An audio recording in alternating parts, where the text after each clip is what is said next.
It's not just building a canoe, it's about building lives.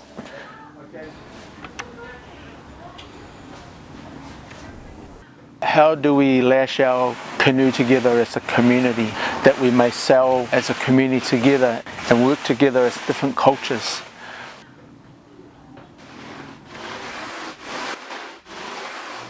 It's about life, how you shape your life, how you build your life as a canoe.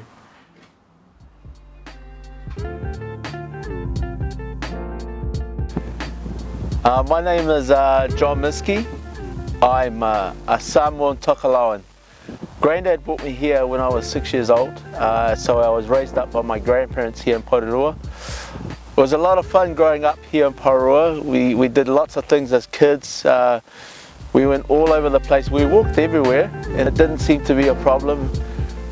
We even went up the farms up the back of the hills from where we stayed to pick watercress, or even to take up some cardboard up there and slide down the hill.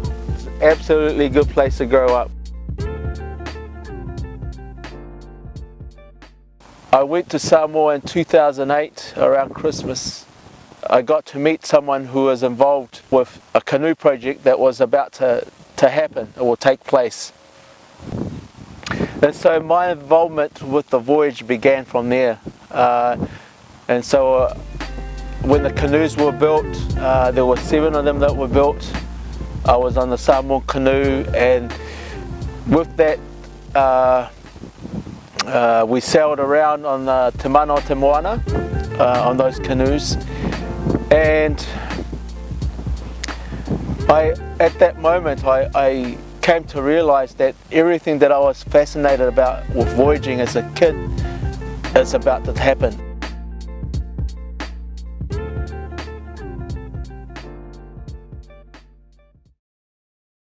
Back in 2003, when Grandma was alive, one of the things I used to do when I used to go visit her was we used to play cards.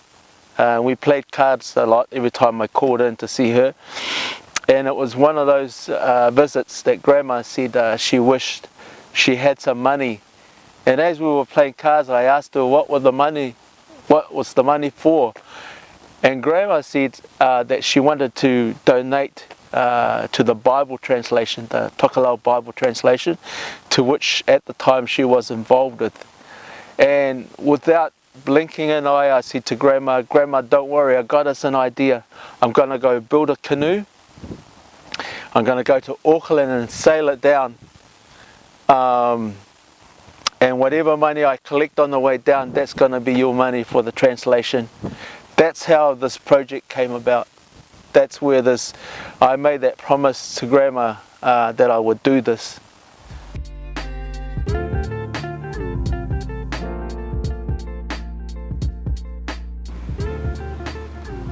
The mold right now is made of polystyrene. Polystyrene has allowed me to shape the design of the hull that I wanted to make for the canoe. And then after that, I'm going to cut it in sections, the length of this canoe. And what that allows me to do is get the shape of it, of each section of the canoe, on the length of the canoe.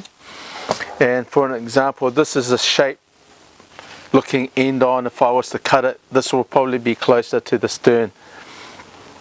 And what that gives me is the formwork that I need, in which I will erect on this platform that this polystyrene is sitting on, this formwork. And then after erecting those formwork, what I'll then do is laminate the timber over the formwork.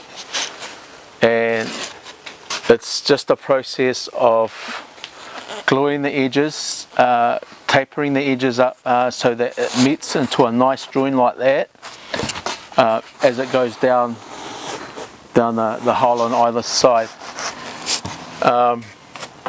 And the formwork that I'll be cutting out of plywood allows me to nail the lamination and and to keep it there in its place while the glue goes off.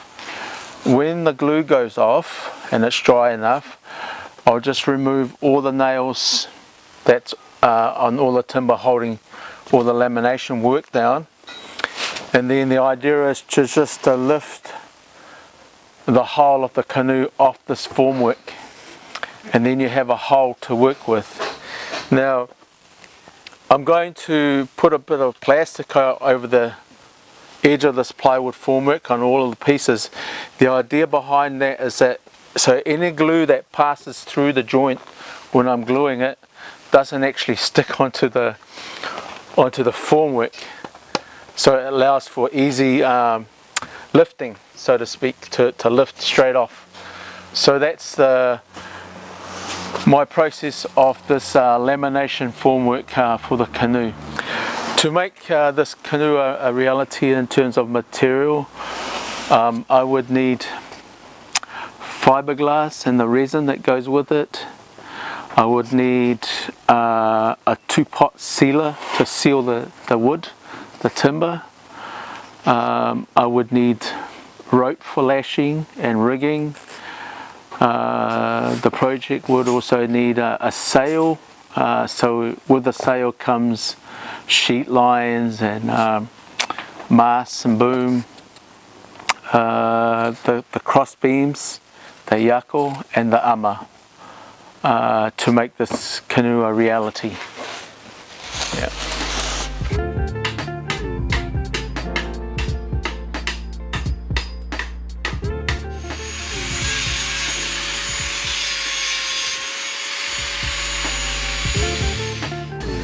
So here she is. This is the blueprint of this, what this canoe is going to look like, and I did it so I would understand how I would shape this polystyrene, and everything I did in terms of carving this model, I just applied it to here on a bigger scale.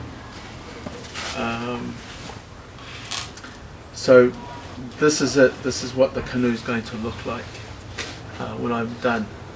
Hopefully I can get a sail that, if it's not a woven sail, at least I can get a woven pattern on the sail, which would be just as good. We need to take care of our oceans. We need to take care of our waterways. It regulates the temperature of our climate, and it's like a radiator in the car. If there's no more water in the car, it overheats, the car is going to blow up. And I think, speaking bluntly, it can happen to our planet. If it overheats, what's going to happen, environmentally speaking? So we need to take care of our blue canoe, our earth, our waters, our ocean, because it's not like we really have anywhere else to go in a hurry. I also think this is a good way, the project is a good way to impart that understanding to our children, teaching them not only about the ocean, about our traditional sailing culture, about navigation, but also about how important the environment is, and what we do as people, how it affects the ocean.